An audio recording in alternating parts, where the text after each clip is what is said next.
black or just white or Latino or brown? What does it mean to be human? What does it mean to walk upright? What does it mean to be human? Not cute.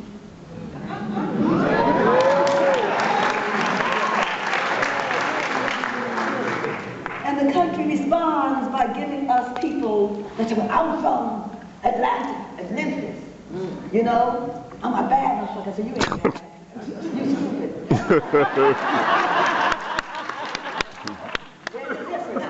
There's a major difference. A major, major difference. When you remember me, remember Odetta. Right? Odetta. Remember Odetta. And Nanny. When you remember me, remember that we used to go in the streets of San Francisco and take agitprop theater. Wake people, knock on the doors, wake people up and say, we is here, we're going to give you some theater and some poetry. When you remember me, know that for years I couldn't get tenure. And my daddy, my father used to say, girl, just stop talking about being black. Girls, just stop talking about political stuff. Girls, just stay home, have babies, whatever. Be quiet. You prepared yourself to teach, just teach. When you remember me, know that I was in San Francisco. And there was a knock on the door one Wednesday, my landlord said, Professor Sanchez, these men are here to see you too. And the guy whipped out and said, the FBI. And I said, yeah, is there a problem on Haight Ashbury? And the guy said, you're teaching Du Bois, Hughes, Garvey, Wright. And I was so naive. I said, yes, I am. You can't teach black literature without them. And the guy said, He turned to my landlord and said, put her out, put her out, put her out. She's one of those militants on campus. Put her out, put her out. She's one of those militants on campus. Put her out, put her out, put her out. My landlord said, well, I think I'm leaving, Miss Sanchez. You know, I'm not involved in this. And that man turned towards me with all the linen, and he said, you're teaching Du Bois.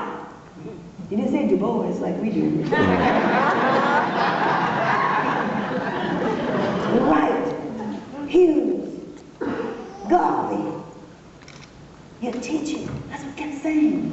And I was new to this thing called university teaching, and I'm trying to think. You know when you're in a foreign country, and the difference in language, and you think, if you speak slowly, they don't understand what you're saying. So I said, yes, I am teaching black literature. Garvey, and the guy is looking at me, and the other guy, other FBI man just standing there, still as dead water. And the man screamed again, and my Japanese-American neighbor had given me a Samoyed, this beautiful big white dog. I come from New York, we could barely feed ourselves. So for 2 weeks, I've been feeding the dog, and he would walk me outside, you know, every night and every morning. And I heard these feet, these big feet, come up. This dog sat down right next to me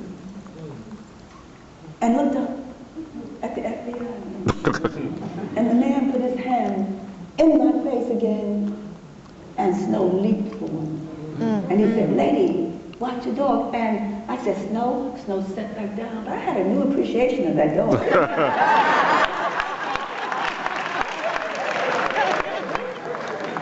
And then I said, hey, you know, I have nothing else to say. I'm teaching black literature. That's what I'm doing. I'm trained to do that. That's what I'm going to do. And I opened the door, and they left. But I looked at that dog and said, you're in the house of vegetarians. I'm going to buy you a steak.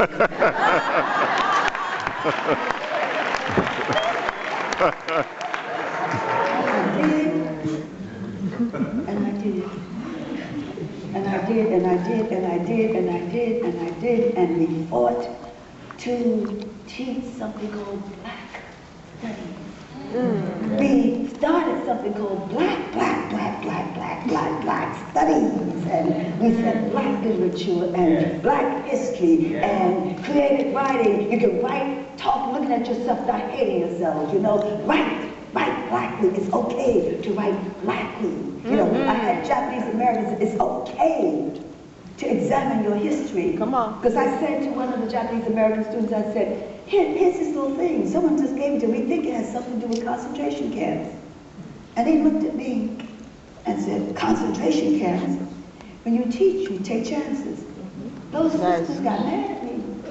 They said, concentration camps? Never heard of concentration. I said, well, we think that Japanese Americans were put in concentration camps. It's just a rumor. And I had this little thing that said, honestly, I'm talking about now, 1966, 67. It was just a rumor. But when you began to go searching for your own history and history, you find other histories and history. When you start digging in this dirt in a place called America, in this hidden place, we dug and we found Chinese Americans working in laundry rooms. Right? Every time my sister would go into the place where they did the shirts, right? They used to say to her every day, her eyes were slanted. My sister, you know, with part of that Native American heritage in her bangs, and we wore bangs and the straight black hair. They said, you Chinese? You Chinese? You Chinese? Every Saturday, picked up my father's shirt, you know. We found Japanese Americans. You know, yes we did. Because we went back and looked at Nagasaki and Hiroshima. We brought that up, so all of a sudden, in a place called San Francisco, Asian Studies came about. They came about because Black Studies was there. We did that.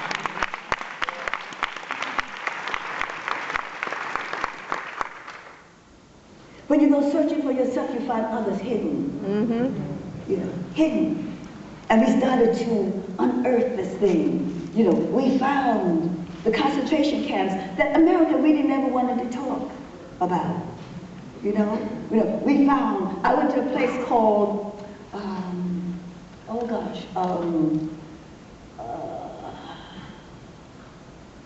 1921, where they dropped the bomb, first bomb in America, right?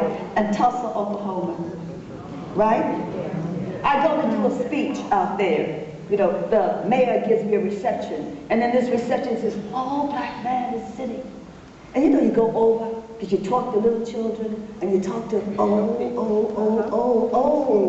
black men. I said, can I get you some food? He said, yes, daughter, you can get me some food. And I went and got the food, and came and sat down next to him, and I was just as happy, and he was eating, you know. He said, aren't you going to eat? I said, I'm a vegetarian. He said, what is that?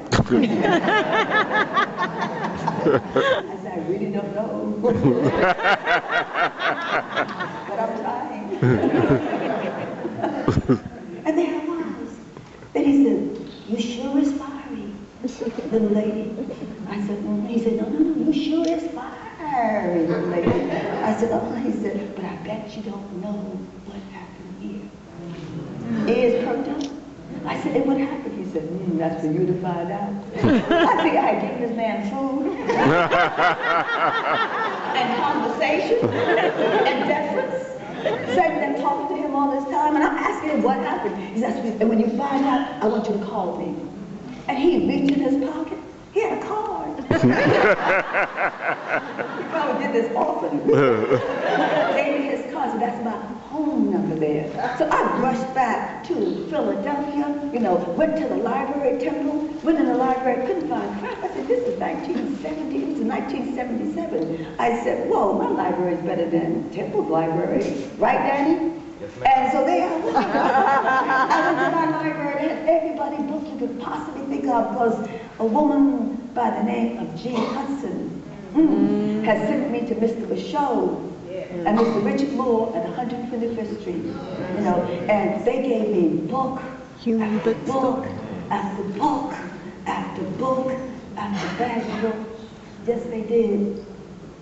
And so there I was, and I went. I said, it had to be in the 1920s what he's talking about. And there it was, Tulsa, Oklahoma. I said, I remember talking about this at the time, you know, in that red hot summer. And I just mentioned casually Tulsa, Oklahoma when I taught my students, because the most horrific thing I thought at the time was in St. Louis, Missouri. Like when soldiers would come home, black soldiers would come back home from war, and they were uppity, as they called them at that time, and they banged up the houses shut, nailed them shut, and set them on fire. And burn those bloody soldiers for coming home, think they uppity, and that they had helped save the world from destruction. And the little children come home from school, and they happen to be coming home one time, they threw them in the fire. I gave it to my students, and I thought that was the most dramatic. Here we were in Tulsa, Oklahoma, but they dropped a bomb. Dropped the bomb. And black folks died and destroyed a whole section that was called Black Wall Street, because people made lots of money. But what people don't know is that they also put black folks in the concentration camp. And to get out, you had to have a card to get out. That's before World War II. And so I went back, so I called this brother. I said, hi, this is Professor Sonia Sanchez. And yes, Tulsa, Oklahoma. He said, thank you, Dorothy. Hello.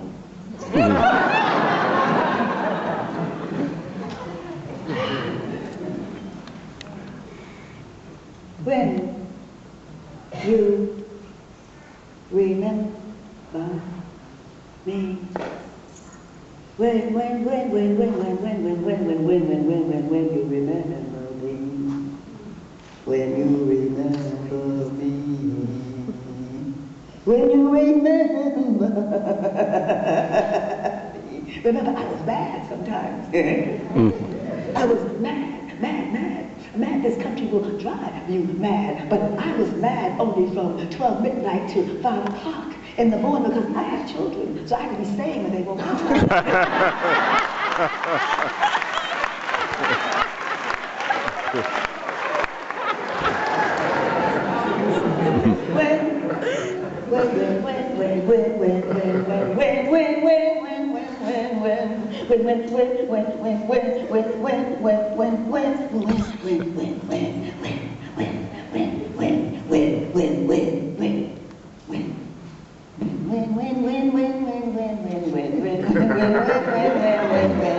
You remember me?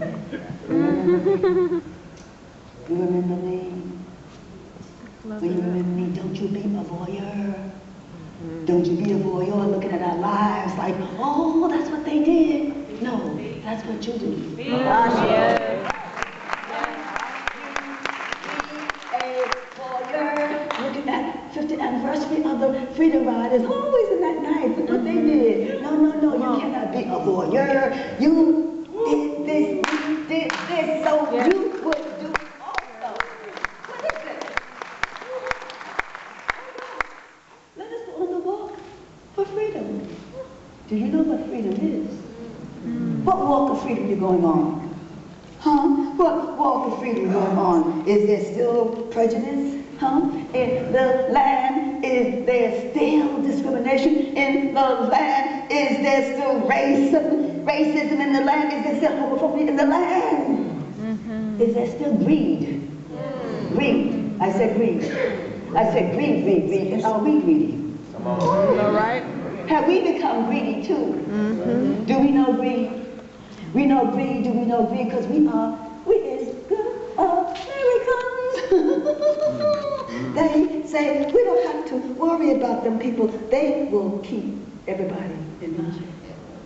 We got the people who will keep them in line. We don't have to patrol them anymore. We got these people who will patrol them and keep them in line, so we keep the children quiet. Girl, don't you be getting to that black stuff in college. Girl, don't you be doing that. Get that education, and get up and get that job. What job? Okay. What job? Okay. What job? Tell me, where's the job? I know some people need a job. Tell me, where's the job? I know I need a job. I need a job, as they will tell me, we're not going to give you tenure, Professor Sanchez. You have to move on. And so you took the children and you walked, and your daddy, your dad, your father, your papa, padre said, didn't I tell you to keep quiet, Sonia? I mean, didn't I tell you to just stop talking about the black stuff and that political stuff, and you start questioning the government. The government start asking those questions, like who will finally shut down the Pentagon? Okay. What peacemaking group of people, as King said, will shut down the Pentagon?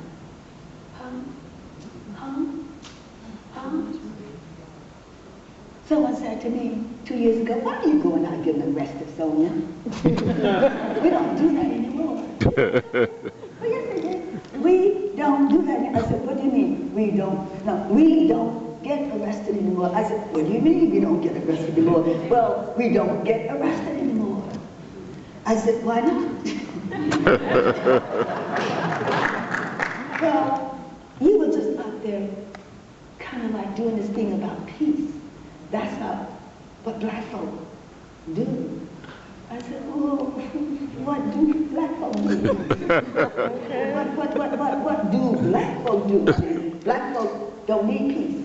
I mean, if the Gulf gets soaked with oil and all those animals down there die, we're not affected. Isn't that something? It doesn't bother us. We have some kind of disguise called melanin that will keep us from dying, right? Is that so? And the winds that will come from Japan now, right? As they come in, that won't bother us. We'll say, not here, black folks live here. Black folks live here, Latinos live here, Asians live here, right? So yeah, we went into a recruitment center. When you remember me. We went into a recruitment center, when you remember me, and we said, don't take our children and grandchildren, take us. Take us. In this war that's not supposed to be the war, that the man said wasn't a war, but he said they made a mistake about going into Iraq, but you know, but they there, so we have to leave them there. And we get angry at that. Oh, isn't it amazing how quiet we are? We said, well, yeah, right, we don't like Bush, and he is kind of funny, you know what I mean? And, you know, he's strange and stupid and dumb, right? Well, that's okay. He's our president. And we're accustomed to stupid presidents. You know? We really like bright people and tough because we know that they're only sitting up there, you know, like kings and queens, and they really don't exude any power and exert any power, so it's okay. It's okay. And here we were. We went in there and we said to this recruiter, we come to protest this war. We come to say simply, take us. Take us to boot camp. Take us. Don't take our children, 18-year-olds to even 40-year-olds, right? Don't take our children. Take us, the grandparents and the parents, the mothers and the grandmothers. And the guy would say, oh, let's have a conversation. We had a conversation. And there were the students, 17-year-olds and 18-year-olds, filling out these little applications. I went over to a 17-year-old brother and said, why are you going to join up? He said, because, miss, they told me if I join the army, I can become a doctor. I said, my dear brother, I could take you to the med school at Temple, and the med school at UPenn, and the med school at Columbia, and the med school in Boston, and they will tell you what you need to become a doctor. But I guarantee you, if you go to Iraq, you will find your head falling someplace on some ground dead, and you will never be a doctor. Never be a doctor. Never be a doctor. And when we finished talking to those young people, they all left.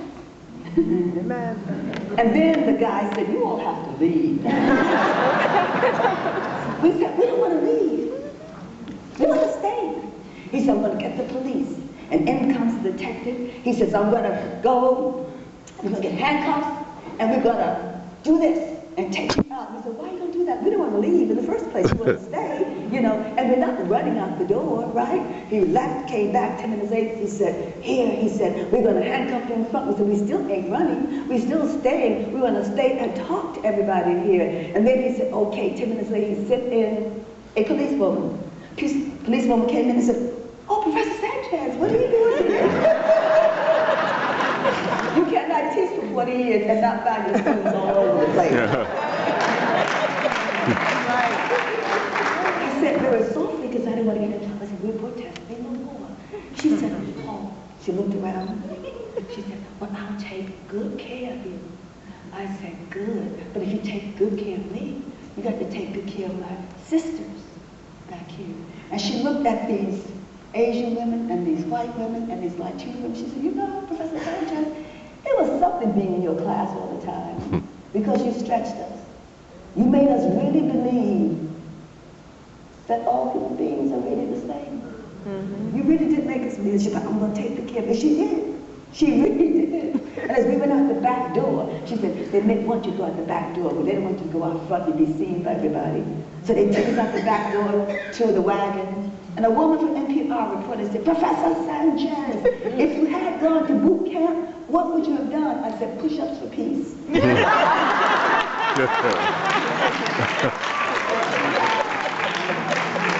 gotta do push-ups for peace every morning. You gotta do push-ups for peace every morning.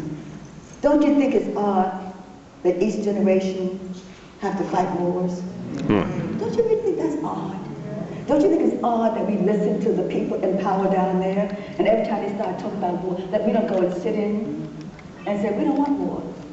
Or if you want to fight, we'll send the president and the generals to take it out. And we'll leave all the young men behind to run the country. Because they send young people out to die. Come on. Something wrong about that, you know. Old men sending young men out to die. If I were young, I'd be pissed. Really, really pissed about that. I just wanted to say, if you remember me, remember all that. Remember how you go from discovering yourself and being mad at the world. How you go to then beginning to study the world. And looking at the earth and understanding that you and the earth are one. Yes.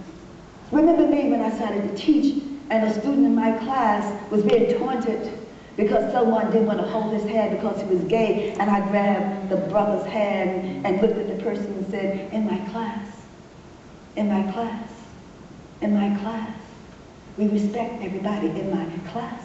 Yes. We move as one in my class. We do not make people despair in my class. That's all I ask. Yes. In my class. And I would teach you everything I know. Everything I know. I would teach you how to avoid the shadows. I would teach you how to swim in this muck and mire called America. I would teach you all that I have regurgitated on this land. I would teach you how to live. How to live. How to live African. How to live Native American. How to live European. How to live lesbian. How to live gay. How to live Chicago. How to live Latino. How to live. How to live.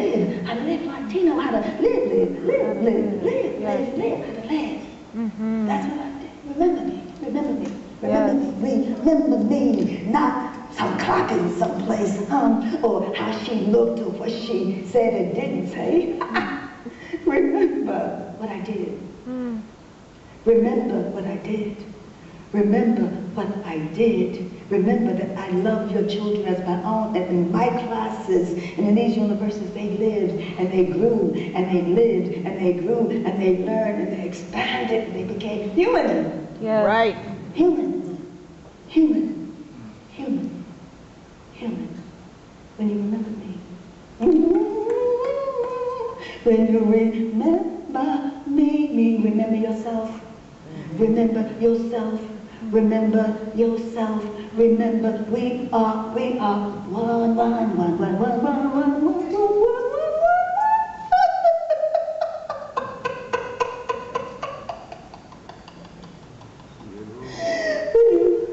Remember me? Whoa, jeez. Maybe I'll read some poetry.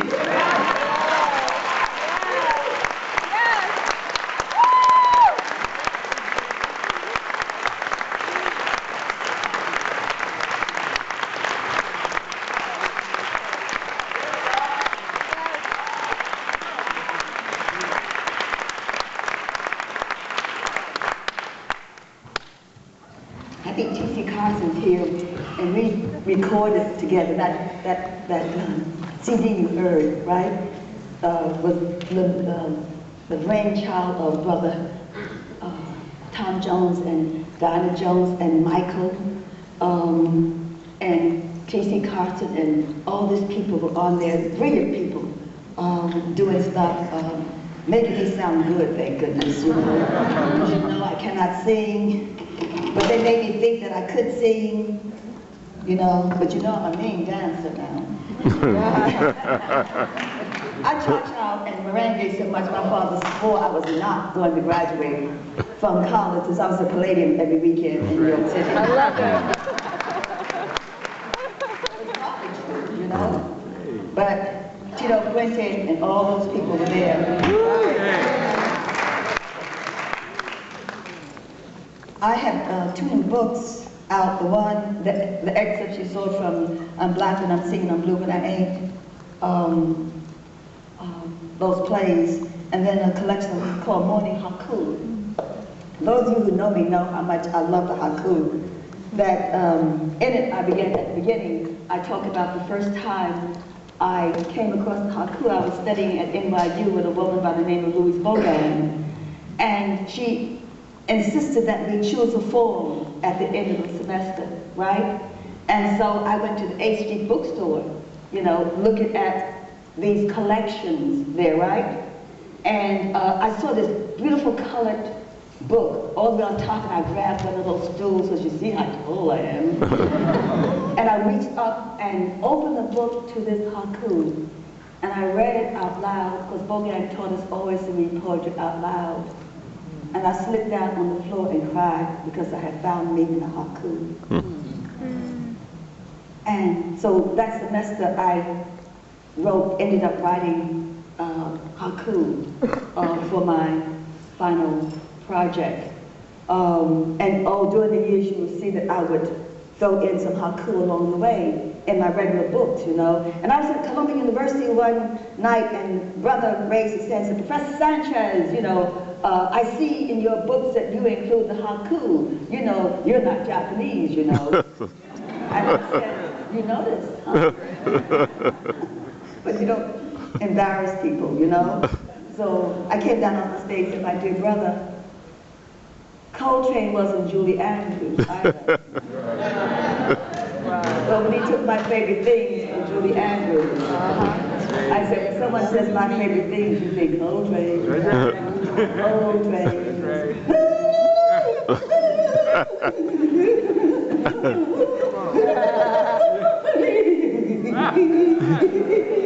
You do not think, you got it?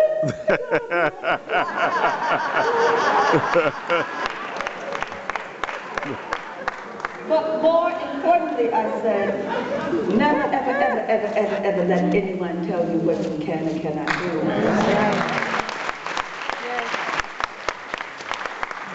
That is not why we teach. The reason why I teach is to bring freedom into that classroom.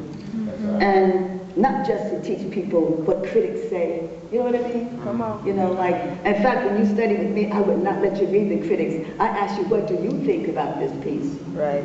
And my students always find out they said, my opinion is much more important than that critic. I said, you're right. You realize the amazing intelligence of students, you know, the amazing intelligence of students. So usually when I'm on the road and I go to a university, I ask them to take me to a high school.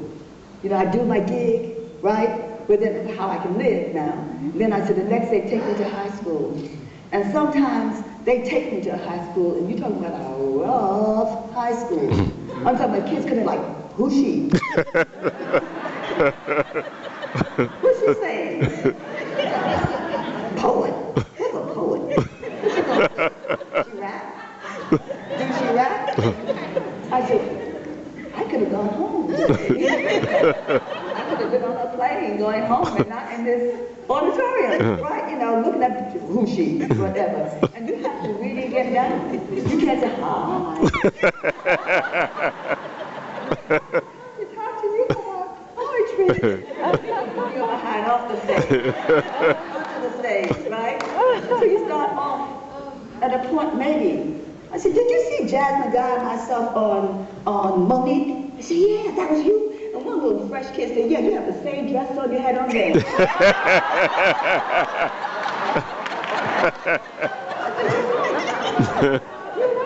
You're right, I do.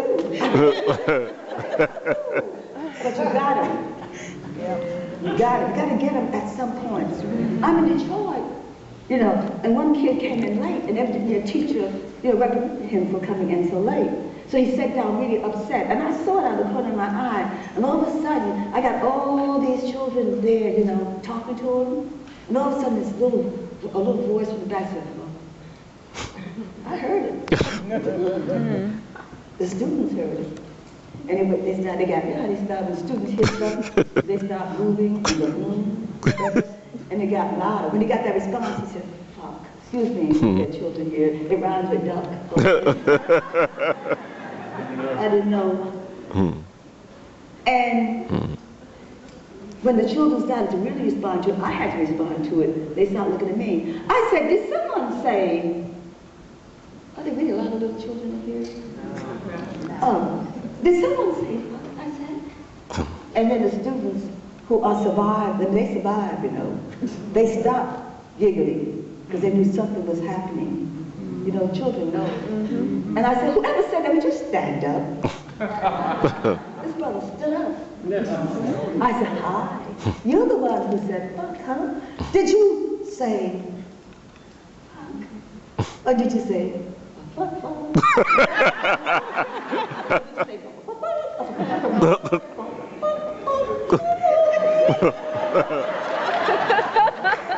By that time, the students knew something was up. They were no longer laughing, and the brother was standing up looking at me like I was insane. I said, but what I had done is that nobody was laughing at that anymore, or would never laugh at that again.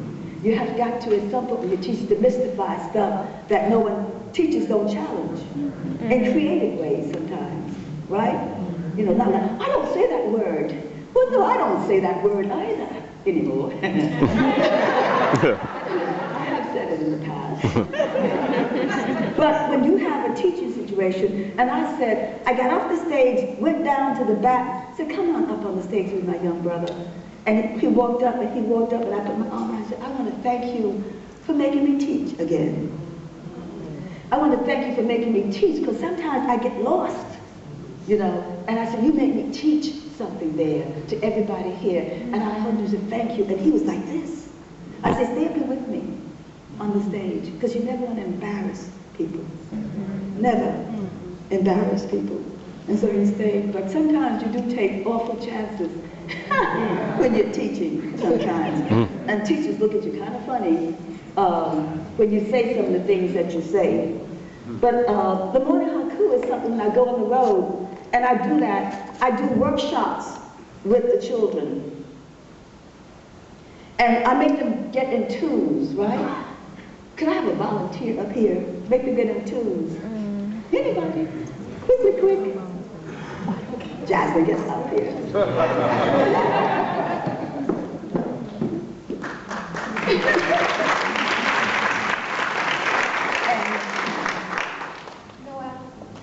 Noel. So we have two, so we usually have a couple here, right? So what I ask you to do is I put my right hand on your heart. So they're in twos sitting down. Another person come up then. We need one other person. Anybody? Daddy?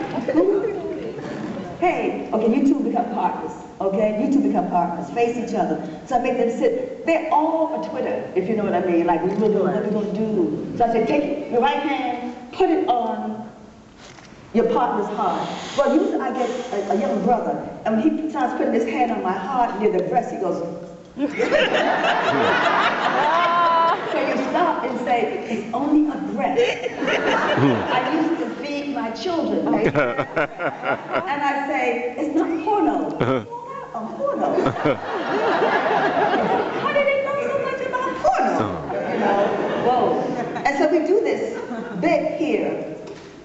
Right hand on heart, and put your left hand on your partner's, okay? Put your left hand on your partner's hand, on your heart, okay? No. This way, Daddy.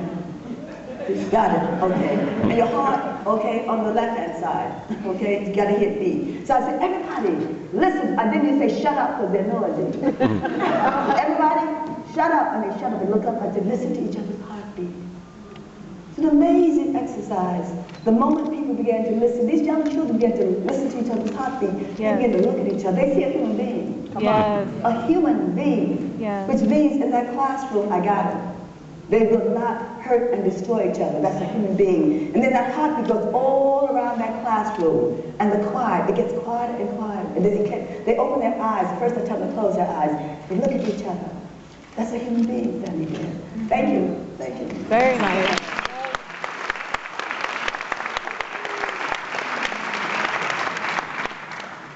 The thing about the haiku is that it has no greed. It has no fact. You get this very clear image. No fact any place. No greed any place. It is that image that is there and gone. You know, period. And I did, in my new collection of essays, I've done a thing on, I hate these titles, the intersection of the blues and the haiku. Oh, Lord. I think sometimes you have been in academia too long. But, and when I say it, I'm just saying it so I won't take up too much of your time. But we live in what I call modern times. So our haiku must express that fact always with the same ancient awe and surprise of our forebearers for the beauty and the form. It is the poet's job not just to learn a form, but to transform the form. Transformation is inevitable if we bring haiku from one culture to another. There's no greed or excess in the haiku. So when you say with a haiku, what I call a modern-day haiku, getting caught out at night, denying any wrongdoing. That's a modern haiku, right? Right? I always say that the haiku could be described as the pretty, sedity good girl, hoping for a bad boy. And the blues is the fast, bad girl going out at night, hoping for a good boy. It's very, very, very interesting there. But one thing you got to know is that the haiku is already written before you pick up the pen. It is already in the breath. Already in the breath. Basho, one of the greatest haiku poets, used to say, keep the mind high in a world of true understanding, yet not to forget the value of the low. That's just, if you study anything out there, you know there's a law of correspondence. What happens on a high level happens on a lower level. Always seek truth of beauty, but always return to the world of common experience. Learn about the pine from the pine or the bamboo from the bamboo. When you see, I always say, I say to my students, what do you think when you see a sister early in the morning? You ever look out when you're driving to work, right, or you're walking, coming from the field, there's a sister pulling a little child behind, say, come on, come on, come on, it's late, I gotta get to my job, I gotta work, haiku. If you can make children look and see the beauty of that woman pulling that child so she could get to work to take care of him, then you've got a haiku, but you've got those children also understand that it's not just learning how to write a haiku, but how to become a haiku. The point is that I'm teaching them when I go, that I leave the loudness, and I want you to understand the haiku life, the silence and beauty of the haiku life. No screaming, but the silence and beauty of a haiku life, and the beauty in yourself. When you discover the beauty in yourself, you don't hurt, you don't kill, you don't talk against people. When you watch the idiot box and someone's screaming something and calling people names, you click it to something else. You don't engage yourself in that at all because you understand. When we were put on this earth, people, we were not put on this earth to talk against each other. And so I go around with that same class, I say, for 1 week, do not twist or curl your tongue and say anything negative about anyone. I've done that at Harvard and Yale, Princeton, and those brilliant students tell me, that's too hard to do, Professor Sanchez. I said, what do you mean? That's too hard to do. I said, what do you mean? Well, she thinks she's so cute. I said, maybe she is cute. Maybe we all cute. I don't know. But that's not the point. The point is, you cannot twist and curl your tongue and continue to talk against each other. If you talk against each other, you will hit somebody. And if you hit somebody, you will kill someone eventually. And these children, as I teach them the haiku and the peace of the haiku, become peaceful. From the moment they hear the heartbeat, you can feel the peace coming around in that room. Yes. You know, so you got to hear that. I'm serious about that. I didn't believe it until I did it, until I dared to get some unruly children to touch each other's heart right near the breast. Wow. Right? And say, listen to each other. So therefore, what I have asked in Philadelphia, that I basically, they want to do this mural. They did a mural of me, whatever, and, you know. But I said, I want to put all around the city haiku. You know, I want to put all around the city that when children walk in the street, they see a haiku. Let me wear the day well, so when it reaches you, you will enjoy it. Haiku. Right, you know? I want to have haiku around the city so they'll stop and breathe in the haiku. And whatever thought they were thinking, it gets dissolved out. I want a haiku on the sidewalk in front of my house. And I hang haiku from my evergreen tree in front of my house. So people have to come up on the steps and look, you know, and say, what is that? And then they look up, you know. And on the sidewalk, peace. Peace. Peace as they walk to school. They march on peace bricks. Peace bricks, you know. You can't look back and tell me these are terrible kids. No, no, we're terrible parents. We're terrible people. We have taught our children how to kill, how to talk against each other. Yes, we have. Oh no, Professor Sanchez, my child is a doctor, dentist, lawyer, in the chief. That's good. How peaceful is he? Okay. Oh, he's good. He has a family.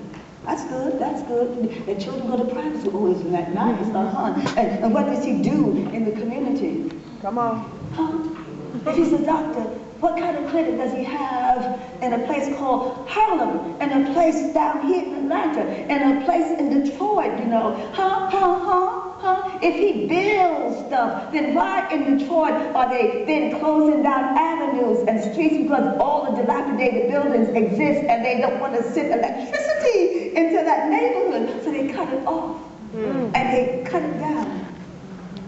And who are we? Just doctors, dentists, lawyers, Indian chiefs. Come on. We're just the president, and, you know, we run things, right? We're the head of corporations. Oh, yeah, isn't that great? Oh, what a people, what a people, what a people. In the beginning of the 21st century, I never knew so many Black and Latinos could do that stuff, and Asians could be all of that and more. Oh, my God, imagine you smoke camels, too. Oh, isn't that great? Isn't that wonderful? Oh, look what we have done. And you on TV, too. Yes, I am. I'm a bad one on TV. I shake that stuff, and all the men say, ooh, yes it is.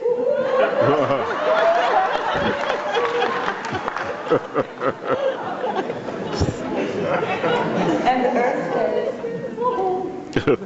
The earth says, oh, listen. And the earth says, listen, listen, listen. You're not walking upright like human beings. You're full of greed, greed, greed, greed, greed, greed, greed. Even if it's on the highest level of corporations, it's on the lowest level too in our communities.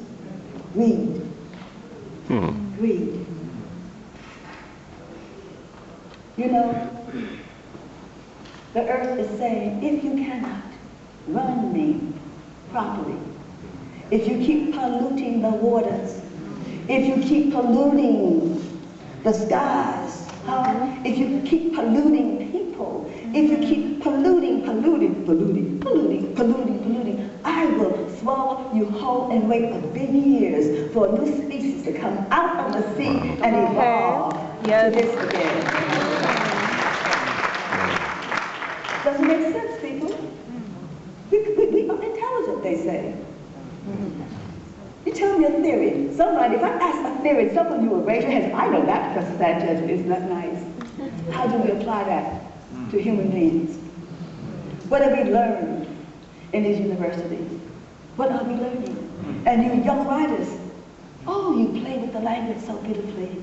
And then I ask you a question at the end. What are you doing for people besides being in a slam? Yeah. Why do you mess with language? So, because language is not to be messed with. When you mess with language, you are doing dangerous stuff. If the language is just repeating what you've heard before someplace, or if the language is like, oh, I'm going to go up on that stage in a minute, and wow, did you hear the claps that he got? Well, I'm backstage now, and I got to find a poem that will be his poem, right? Woo, woo, woo. Oh, my God. And I said to the motherfucker, and I said, don't you think, because I'm a bad language. The most dangerous possession of human beings is language. That's why we speak it. That's why we're the only animal that speaks it. You know, and when we speak it, we are speaking a civilization. When we speak this thing called language, when we speak this thing called poetry, when we speak this thing called short stories and novels, when we sing these songs, when we come out as young people and say these poems, and these people who tell you you must compete against each other, you know, for a prize because you said a poem, when all the people on stage are equally as beautiful. So when I judge, they hate for me to judge, so I give everybody the same point.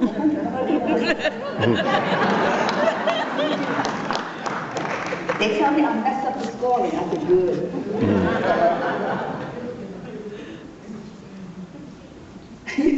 I came out to read poetry, and look at me, people. I thank you for listening and to this thing called haiku and poetry. And what I'm trying to do with this young group of people is to say to them, I don't want you just to write haiku. I want you to become a haiku.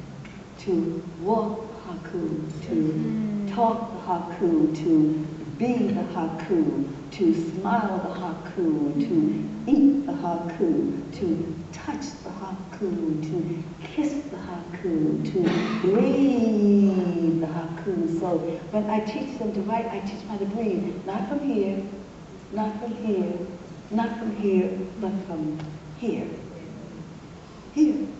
When you truly breathe correctly, that expands, right? You let it out, it goes in. You breathe from here. And I teach them how to do that from here, and then bring that breath to here. And then bring that breath to here, and then bring that breath to here. And the hardest part is to bring that breath to here. That's what I'm doing with your children. You know, I'm not teaching them how to curse. I'm not teaching them how to beat up people like I used to do with my tongue, you know that. You know, you said something to me, I go, I come from New York, I got you. I got you. And we chew people up, but it didn't change anything. Right. It didn't change anything. So I backed up one day and said,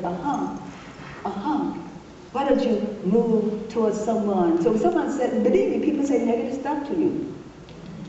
And the hardest thing for me is the New Yorker people. Is when someone says something really nasty, and I really mean that, for me to turn and smile. I say, excuse me, my sister, can you tell me how I offended you? Because I really do want to correct it. And I back away. Now, you all know me from the 60s and 70s. You say something nasty to me, I'll go, you said that? And the tongue would destroy you until you fell out on the floor someplace and it would go. Some of the plays showed that.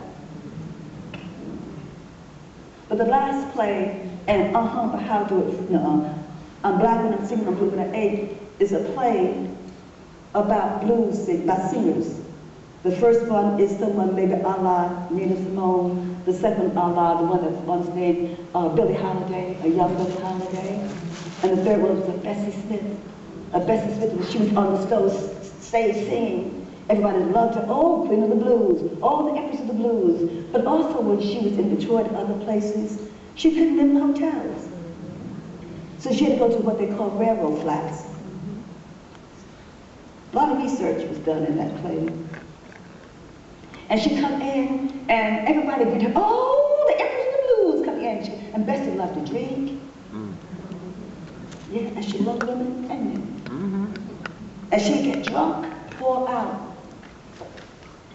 And instead of people picking her up and taking her into one of those little rooms and covering her up, they would say, who she thinks she is? The Empress of the Blues. Who she thinks she is? Oh, fat black thing. Who she thinks she is? She's just like us. Just like us. And that's what it is. And that whole play is about how we really don't love artists. We say we do. Oh, I love you. Oh, I love you. Oh, you're so beautiful. I love you. As long as I don't get nothing on you, I love you. When I find something up on you, I look, I love you. And it's the role of the people to not only love the artist, we say it, but when the artist is down, really love them. Yeah. Pick that artist up and say, come on, you have too much to say. You're too important to us. You keep us alive. You keep us going. We need you alive. Come on, pick you up that yours and come to live. So it's a play, and you read it about how we really, always think like the government, that the artist is suspect, and they are suspect. I'm here to tell you. They are. I am. Because why can't you do it? I'll turn this up. Oh, I saw you doing that. I'm going to write about it. I'm going to tell the world about it. But I'm talking about myself also. You got to hear that. I'm not just talking about us. Me too. All of us. You got to hear that. But we have got to look at the artists. These artists who write and who sing and play and paint and act and bring us into a world, and we clap for them, but they make one little misstep and we honor them. Listen to the news. It's not news in words like talking about people. Right. What they do, whatever, laughing, ooh. But we don't laugh at ourselves. And we make those same mistakes. So that's what that play was about, and it begins with this woman in an insane asylum. Maybe a la of Amina Simone. She's in an insane asylum, all white, and she's sitting, she brings a pot and she sits down, and she grunts. Then she looks up at the audience and smiles. I saw that first done here in Atlanta, and the people sitting in the front got nervous. Then you understand Breck and plays. Plays engage you in no kind of way. This is called poetry and plays. Because you saw people get nervous. They started doing this. You looking it up. She said, yes, yeah. Yeah, you think, yeah, I'm the one you're thinking about. Yeah, I'm her. Yeah. Get up, took it to an imaginary stove, came back and said, want some? The first night when she said, want some, right? The audience did this.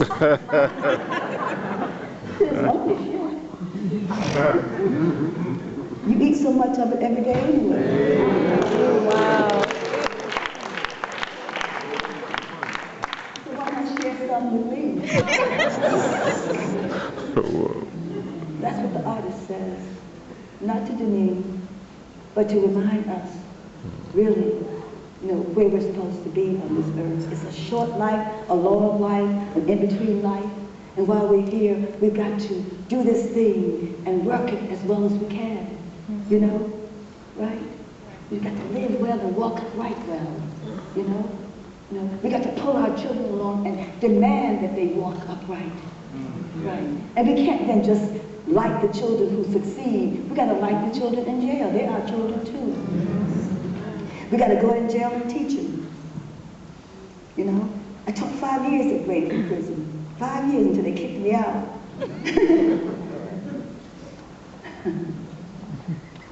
And then the first day I went in there, I said to 60 brothers looking at me. I said, when you all, some of you get out of here, I'll make sure you get into temple. Right? And the whole class fell out laughing. And I said, what's wrong? What did I say? My first day there, they said, we're lifers. Wow. And when I started to read their writing, one brother said, when I came home from Vietnam, I couldn't look my mother in the eye. I couldn't hug my mother.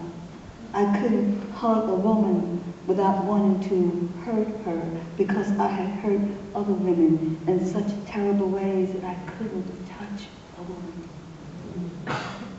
And they didn't desensitize these men coming home from these wars.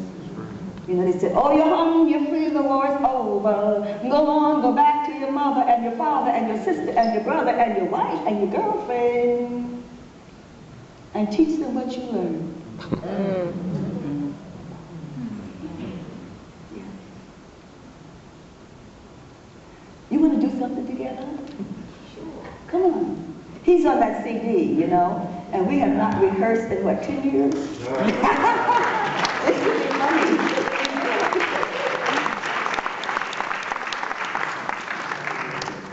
I will give you a hug. Look at that. Oh, them hearts beating. You want to do middle passage? Woohoo! I thought I brought it. Yeah, I did. If you move, you're going to have to watch that wire. And what am I thinking? I can read without glasses. Whoa! I can't see a thing without glasses, people. Got 20/20 vision outside, but I can't read without glasses. Now that is something else. Okay? Middle passage. If you Google Sonia Sanchez at Brussels, you'll see that I was in a place called Brussels and I read Middle Passage, and these musicians from the Middle East and Africa, they said, can we do something with you? And I said, hey, I'm going to do a poem called Middle Passage. And you hear them coming in. And I just love the brilliance of musicians. I mean, this great brother here, you know, who was on that idiot box, and we love you when you were on that idiot box.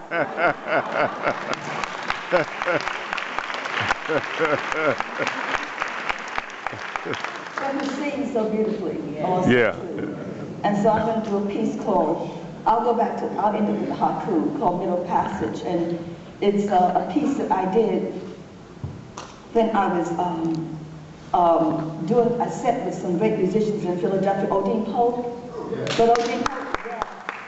Used to play the drum Max, and he has the saxophone choir. And we had done this set about an hour and a half. And so, you know, we were all like, well, we've done the thing. And the people wouldn't let us get off the stage. They said, do something. So musicians are amazing people. Because they start playing. And I'm standing there like, I ain't got nothing else to say. So you start improvising. And finally, I said later on, I went off stage and tried to write down some of the stuff that I knew I missed. But this is called Middle Passage. I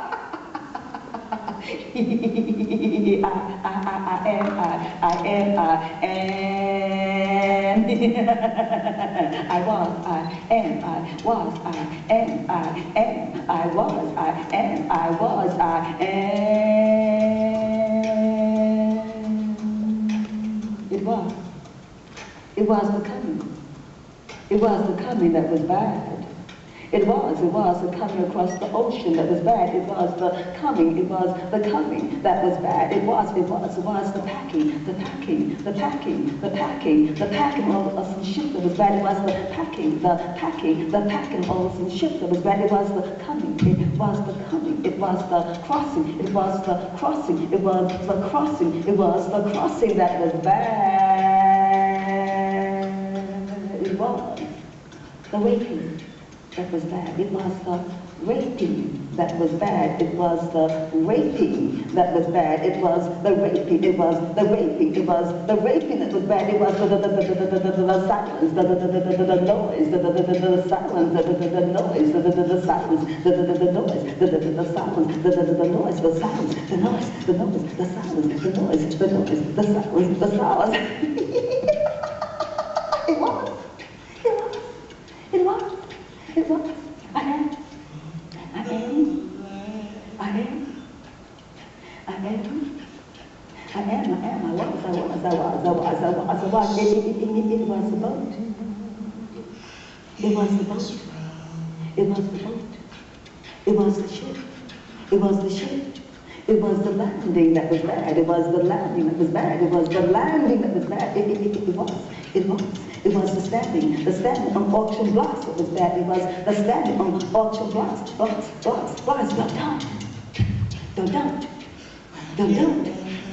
touch me. Don't touch me. Don't touch me. Don't.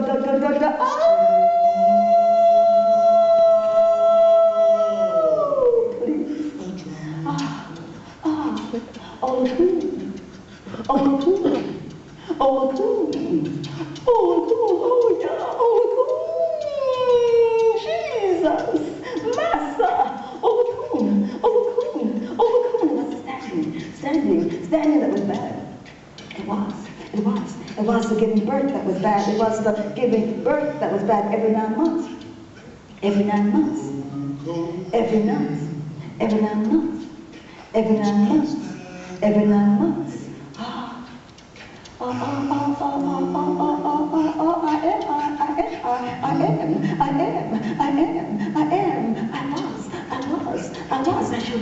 I shall be, I am, I was, I shall be, I was, I am, I was, I am, I was, I am, I was, I am,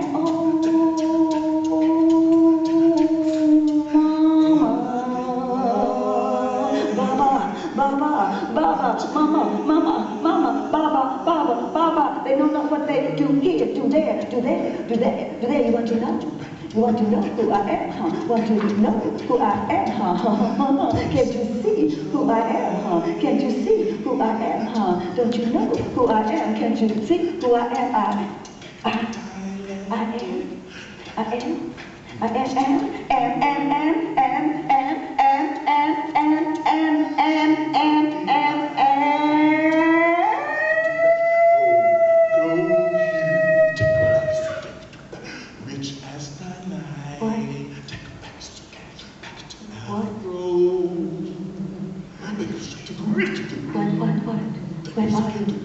Where are you? There you are, but I lost you. There you are. Looking at me. I'm not looking at you. You're looking at me. Looking at me.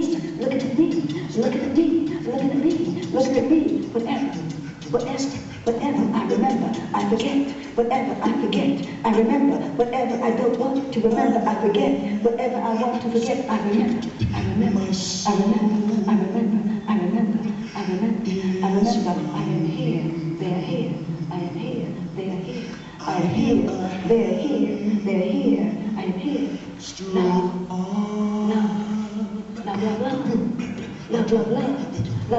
What is it, America? Love. What is it, America? What is it? Love. You don't know. You know we know. You don't know. You know we know. You know we know. It was the coming that was bad. It was the coming that was bad. Across the ocean, across the sea, across the eyes staring. It was the coming, dying, living, I dying, living, loving, coming, dying, living, how to live.